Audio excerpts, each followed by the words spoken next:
Every man has heard someone tell them to be a man, and most of us have no idea what that means. We just know we're supposed to figure it out. I didn't really grow up with a clear picture of manhood, to be honest. Nobody sat me down and said, son, here's what a man is. Here's what strength looks like. Here's how you lead a family. But I had pieces. My dad was a firefighter and an EMT. He worked 24 hours on and 48 hours off. He didn't talk much about what it meant to be a man. He just showed up. He worked hard, and he took us to church every week. And both he and my granddad said the same thing. A man is only as good as his word. And that stuck with me. Still does. That was a good start. But I carried something else with me, something that I didn't have the words for until much later. When I was a kid, I watched my stepdad beat on my mom. Now, I'm not saying that for sympathy. I'm saying it because it changed something in me, something I didn't understand for decades. You see, I remember what it felt like to see that. The fear, the helplessness, the sickness in my stomach. A home was supposed to be the safe place in the storm. Mine wasn't, at least not that one. And that feeling didn't stay in that house. It followed me. Anytime I would see a fight, at school, on the street, anywhere, while everyone else cheered, I felt sick. My body would tighten up, and I wanted to disappear. And I didn't know why for a long time, but I traced it back. You see, my body had learned something in that house. Strength is dangerous. Intensity leads to violence, and power hurts people. And somewhere deep inside, I made a decision. I never wanted to be that man. The problem, I didn't just stay away from abusive strength. I stayed away from all strength. I shut down the very thing my family would need from me. And I don't think I'm the only one. A lot of men hear gentle and think it means weak. They hear meek and thinks it means pushover. Or turn the other cheek means never stand up. So we don't. We stay quiet when we should speak up. We let things slide and tell ourselves it was the loving thing to do. But your wife doesn't need a passive man. Your kids don't need a passive man. They need someone strong enough to protect them. And if you shut that down, like I did, you're not protecting anyone. You're just absent. And here's what I've missed for most of my life. Jesus was the clearest picture of manhood that ever existed. He flipped over tables in the temple. He called out hypocrites in public. He cried at the grave of his friend. Fearless with the powerful, gentle with the broken. He knew when to fight and when to walk away. The lion and the lamb. And he never confused the two. Someone I respect put it this way. A man should never fall apart in a crisis. He should be the safe place in the storm. But his family should also know they can reach him, that they can affect him in a way that other people can't. A man who follows that model isn't passive. He's not a pushover, but he's not out of control either. He cares more about controlling himself than controlling the people around him. And that's what I was missing. Let me tell you what this looked like for me. In high school, I was 6'4", 250. I played football. I looked like the guy who should be running people over on the field. But my coaches kept saying the same thing. Chad, you're just way too nice out there. They pushed me to get angry, to tap into that intensity. And I could for a moment. I remember one time in practice, I pushed a sled so hard, the coaches lost their minds. They were screaming, that's it. If you just only kept that up, you could move the world. But I couldn't keep it up. Every time I tapped into that part of myself, I felt guilty. Like I was doing something wrong. Like I was becoming someone I promised myself I'd never be. So I shut it down. And over time, I didn't just shut down the intensity. I shut down all of it. I think that's part of why I got as big as I did. And at my heaviest, I weighed over 500 pounds. I don't think it was just about the food. I think it was a way to disappear.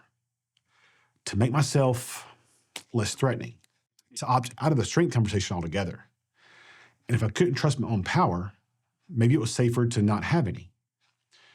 For years, I stayed invisible on purpose. I didn't date for almost 20 years.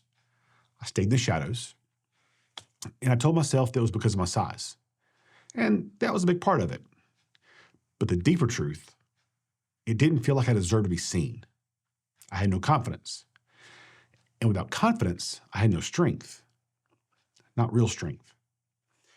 And here's what I learned from that. Confidence and strength, they're connected. Maybe they're even the same thing. You see, when I finally lost the weight, after years of losing and gaining and losing and gaining, something finally clicked.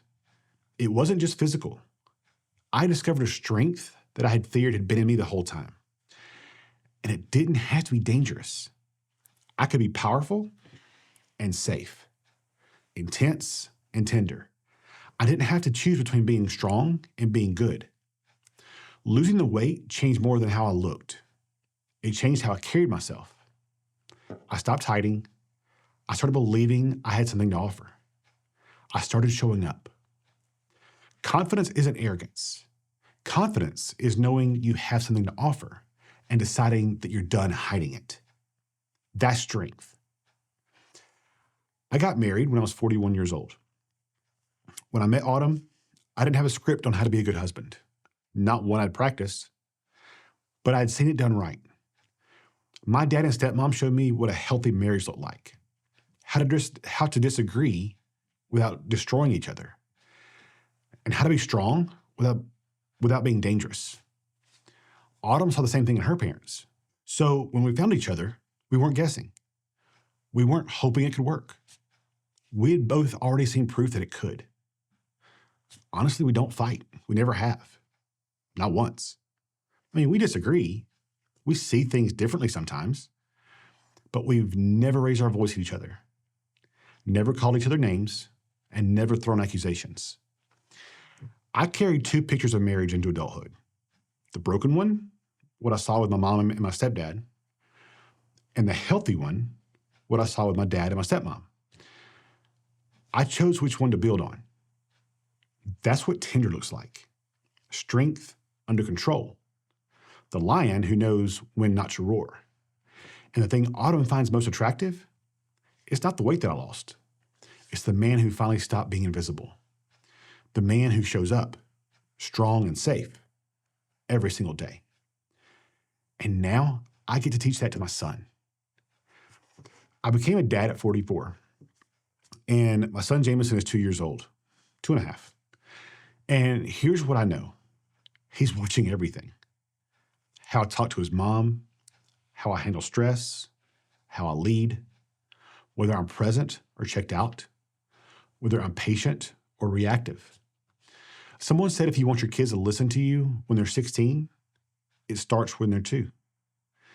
And that's where I am right now. I'm building that foundation. And I heard something that hit me hard.